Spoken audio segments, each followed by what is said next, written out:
in the Lord's Prayer.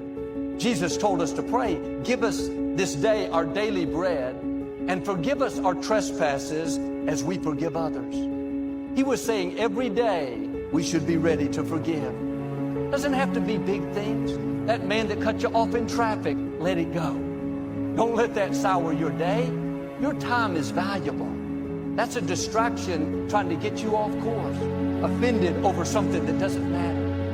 That clerk that's rude to you at the grocery store, just smile and move on. I've learned life is full of wounded people that haven't dealt with the negative things in their past. At times they'll be disrespectful. They'll say things they shouldn't, do things that are hurtful. You can't stop the offense from coming, but you can keep it from getting down in you. How much more could you accomplish if you would start letting things go? Some people can receive a blessing from the Lord and come up in their standards and still maintain their focus. Other people, the moment they get 2 nickels and a dime, they start acting like strangers you never knew before. They just cannot handle the blessing of the Lord. One good blessing and they can't speak to anybody, and one good blessing and they're shaking your hand with 3 fingers out. You don't have to waste time going on a witch hunt. You don't have to chase down rumors. You don't have to chase down gossip. You don't have to change anybody's mind about you. You don't have to change their attitude. Your blessing is not predicated upon anybody else's opinion. The only thing you have to worry about is not cursing yourself. One of the things that I believe can destroy your family, your organization, your existence, is to allow a toxic person to come in unaware. Here's what I believe to be true. Hateful people are simply hurt people. I believe with all my heart. People who are hateful are people who have been hurt. And guess what? The problem with hurt people is they do what? They hurt people. You should surround yourself with people who genuinely want the best for you. And if the people around you are not supporting you in your endeavors and they put you down and they punish you for your virtues or even punish you too intensely for your faults and fail to reward you when you're doing what you should be doing, that there comes a point where you would be better off finding someone who is actually on your side. And that can even be the case with family members, although, of course, that's a very difficult decision to make. But sometimes people do have the misfortune of being tangled up with family members who are operating in a manner that's so counterproductive to their health that it's better for them, despite the pain, to cease communication with them. See, a lot of folk won't let you forget what you used to do or what you have done, what mistakes you've made. All of us have made some mistakes in life. All of us have done some things that if we had them to do over again, we wouldn't do it again. A lot of things that if I had it to do over again, if I knew then what I know now, I would have done it differently. Well, it didn't happen that way. And that's what you call life. I didn't do it like that. Oh, you don't want me to live that down, huh? You want to keep on putting that in my face about what I did. Guess what? I'm not interested. That's what I did then. Won't do it today, so you are picking on an innocent man. There are people that do not want you to lift your head and to walk proudly in this life. What they will say to you is, hey, don't you remember what you did back then? But see, the haters, they see that, and because they don't have that peace, they don't want you to have it either. I guarantee you, if you show me a person that is a hateful person in this life, I will show you a person that has been treated hatefully in his own life. He's been treated cruelly. He has been outed. He has been disenfranchised. He or she has been disenfranchised.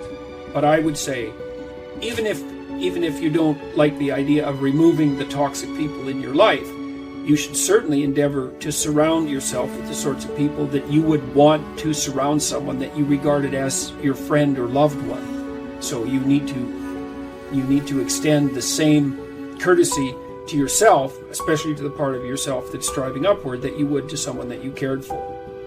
You're looking at a guy who got rejected a lot of times. I had friends who were friends that I grew up with, that over time, like for some reason, they just didn't want to hang with me anymore. So, what do you do? Well, I can only tell you what I did. I got busy working on becoming a stronger version of myself.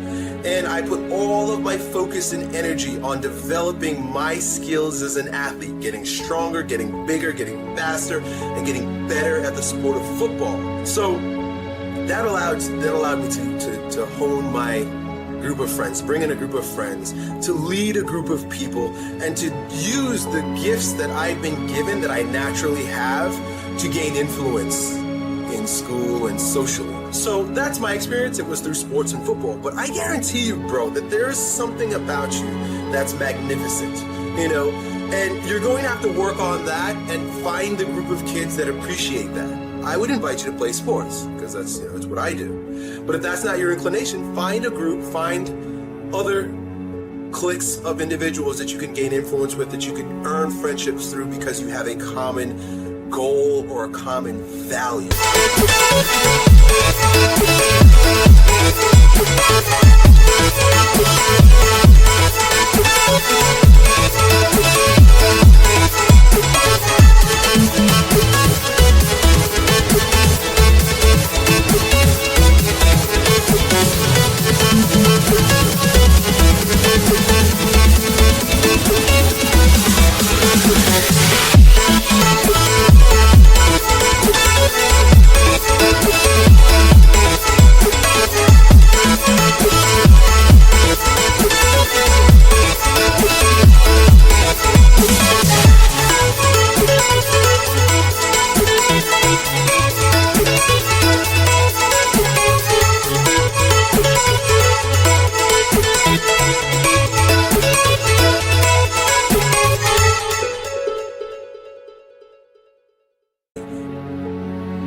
Unapologetically get rid of all things, people, and situations that no longer belong in your life. That means you are going to boldly step into and walk into the unfamiliar. Boldly and abruptly get rid of things, people, and situations, relationships, friendships, surroundings. Deciding that you love yourself enough to no longer walk in the direction of pain, drama, or dysfunction. There's no way that you can say that you love yourself when you don't like most of your friends. There's no way that you can say that you are really concerned about your career getting to another level if you still have those managers, agents, lawyers, business people, or anything associated to your business. Let me tell y'all something. I realized a long time ago, I only got one Tyrese Gibson. I'm not angry. I'm convinced. Who wakes up every day and says, I want to invite as many dysfunctional and crazy people in my life and around my life every single day? Who does that? You don't like them, so why are they still there? You don't trust them, so why are they still there? So I believe also hateful people have a need to put you down because they really are trying to make themselves feel better. They lose sight of contentment. They stop counting their blessings and they start counting the blessings of other people. That's who they are.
There are people that do not like to see you advancing in life. Other thing is that in order to get out of a rut, we need some coaching. Find some trusted critics, People that you know care about you and love you. There's some things that keeps us from growing and getting out of ruts. Number one, we identify with feedback. We take it personal when someone wants to give us some feedback on where we are falling short and tell us about our blind spots. We want to have everything being positive about us. We're not perfect. It hurts. I have a friend who's a trusted critic. I don't like him, but I love him. He doesn't tell me the things I want to hear. He tells me what I need to hear so I can grow. It hurts. It hurts when he put me on the hot seat. I can't stand it. But that's the only way that I can grow. And I'm glad that he loves me enough to risk our friendship to tell me what I need to hear, not what I want to hear. Take a look at the people that are around you. And if they're not on the side of what's good for you, then walk away. You want friends who, when something good happens to you, that's good for you. They're happy about that. They're not like all bitter and resentful underground and like saying horrible things behind your back and trying to drag you down. It's like that's not helpful. And then when something bad happens to you and you go to them and you say, look, this terrible thing happened to me, they're not secretly gloating about the fact that catastrophe finally befell. Sometimes we have to ask ourselves, what's using my life? I heard a guy give a lecture one time that says, we are today what we were when. And he was talking about the fact that we, to a great extent, behave, think, react because of some previous experience that we've had. So when you begin to look at your past, give an interpretation that empowers you. That's where I used to be. That's not where I am now. I'm growing. I love myself unconditionally, and I forgive myself. If I knew better, I would have done better. The other thing is about life, when things happen to you, when you permit things to use you, you can't change the past, but you can reinterpret how you see it. Same event, but reinterpreted. An interpretation that empowers me. Get a support group, somebody that you can talk to. People who perhaps might have a similar problem. Support groups are very powerful, that you can share some of the challenges that you're going through. And it might be a situation where one person can give you an idea of how they handle that situation and create an opening for you. Begin to stimulate some possibilities in your mind on how you can resolve the problem. We can't grow by ourselves. As I mentioned before, we grow from people and projects. Think of it like this. For every peace stealer you allow in your life, you are 20% more likely to live stressed, on edge, to have a crisis. I'm asking you to find happy friends. I am saying you should put up some boundaries. You don't have to make a big announcement. Like I did, just little by little, spend less and less time with that person. If you don't get the wrong people out of your life, you'll never meet the right ones. Especially in your inner circle, the people who are closest to you need to be stable, consistent, happy, responsible people that move you towards your destiny. Like iron sharpens iron, you make each other better. This is the reason many people are stuck. Who do you have in your life? What are you giving your time and energy to? Putting out fires? Trying to keep someone happy? Feeling guilty because you can't meet their demands? That's going to wear you out. It's time to make a change. You can't please everyone.